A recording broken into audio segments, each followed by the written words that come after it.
Meu Senhor e meu Deus, creio firmemente que estás aqui, que me vês, que me ouves.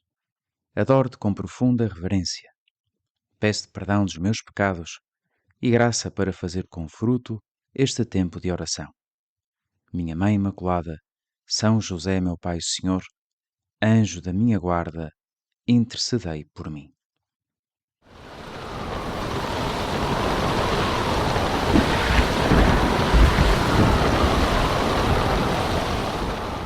Não te preocupes que não começou agora a chover, mas este som que estamos a ouvir, este vento e esta chuva, foi um som semelhante àquilo que ouviram os apóstolos quando estavam a andar de barco com Jesus.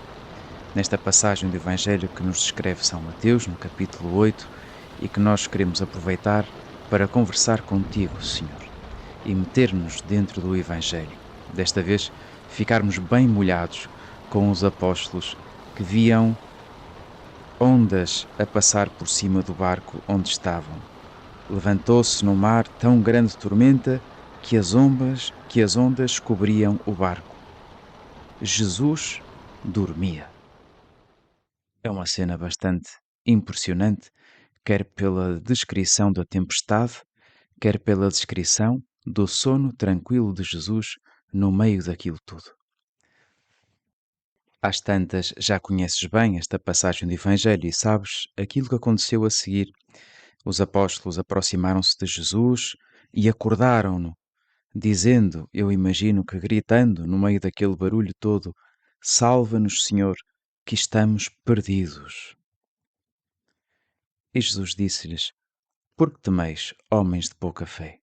E depois levantou-se, falou ao vento e ao mar, e fez-se uma grande bonança, uma grande paz. Imagino que se estivesse ali, junto dos apóstolos e de Jesus, naquele barco, naquela altura, teria feito o mesmo. Talvez até mais depressa ainda teria ido acordar Jesus com medo daquela tempestade. Eles eram pescadores experientes, eu não. O que era suposto que os apóstolos fizessem? Pela resposta de Jesus, eles deveriam ter um bocadinho mais de fé nele, deviam confiar nele. Saber que Jesus não ia estar a dormir de tal maneira que os deixava morrer a todos. Se os apóstolos tivessem reagido com uma grande fé, provavelmente não teríamos este momento, esta travessia de barco descrita nos Evangelhos. Não iria escrever São Mateus, Jesus subiu para um barco, houve uma grande tempestade, Jesus estava a dormir e os apóstolos aguentaram ao seu lado cheios de fé e passado um tempo a tempestade acabou e eles chegaram ao seu destino. Não, provavelmente isto não teria sido relatado. Estaria Jesus à espera que tivessem confiança nele, que não precisassem de o acordar? Às tantas sim, mas a verdade é que ao mesmo tempo Jesus compreende aqueles seus amigos, aqueles seus apóstolos. Sabia que não podiam suportar aquela aflição, pelo menos voltaram-se para ele, lembraram-se dele, foram ter com o Senhor. E tu, Senhor, também compreendes que nós façamos o mesmo. Deveríamos ter uma fé grande e pedimos essa fé. Jesus, aumenta a minha fé.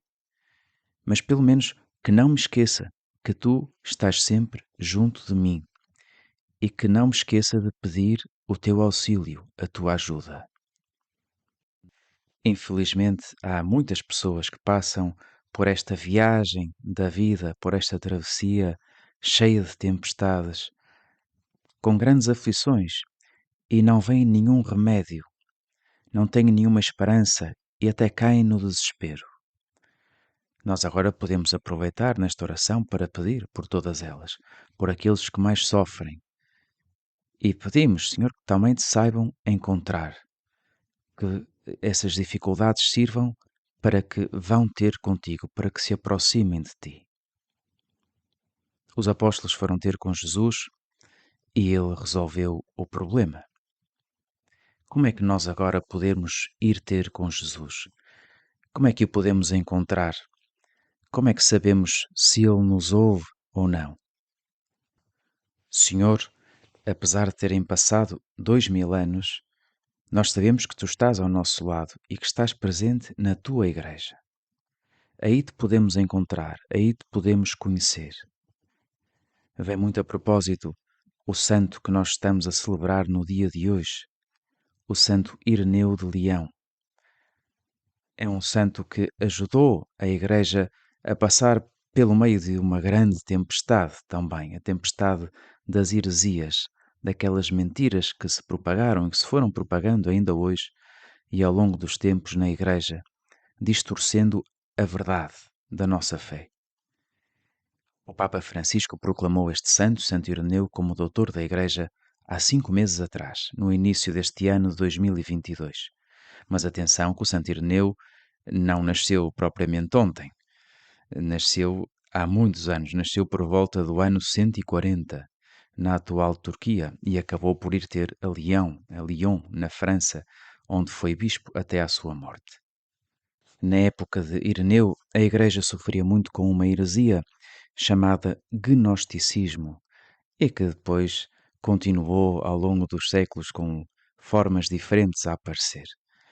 No fundo, dizendo muito simplesmente, era uma doutrina que afirmava que a fé que se ensinava na Igreja pelos sacerdotes, pelos bispos, pela hierarquia da Igreja, era apenas uma coisa muito simbólica para aqueles mais, passa a expressão, para os mais simples, para os mais limitados. Os mais inteligentes deveriam esforçar-se por descobrir os segredos que estavam por detrás desse simbolismo. E, com base nisto, aparecia todo o tipo de falsidades e de mentiras. Ireneu desmontou toda esta mentira com uma ideia muito simples. No centro da sua doutrina estava a questão da transmissão da nossa fé. Uma transmissão que acontece pelos apóstolos e pelos sucessores dos apóstolos, que são o garante da nossa fé, e que é dentro da própria Igreja que nós devemos ler os próprios evangelhos que nos foram chegando dentro da Igreja. Aqueles evangelhos canónicos que nós bem conhecemos. São Marcos, São Lucas, São João e São Mateus. Não há mais segredos, não há mais coisas que descobrir. Que bom seria se nós descobríssemos aquilo que a Igreja nos ensina e que tantas vezes desconhecemos.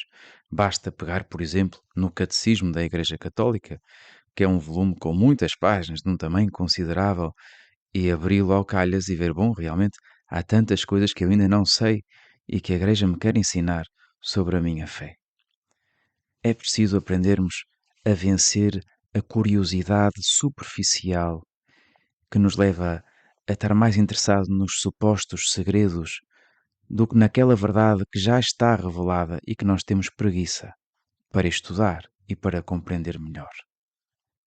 Infelizmente, às vezes acontece, né, que muitas pessoas têm esta reação simplesmente da curiosidade, como se tivessem acabado de ler as coisas numa revista do coração.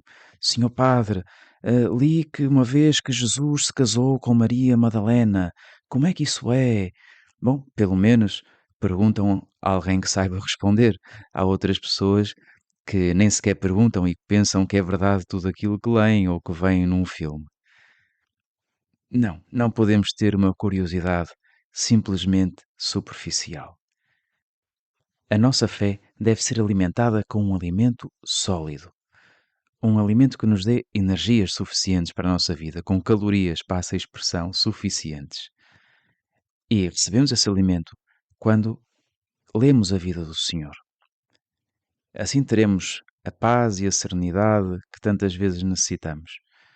Às vezes abrimos os Evangelhos e recebemos uma luz nova para entender uma situação pela qual estamos a passar e damos-nos conta que aquilo que Jesus disse àquela pessoa também poderia estar a dizer a mim neste preciso momento. E às tantas, é isso que me pede a mim neste preciso momento.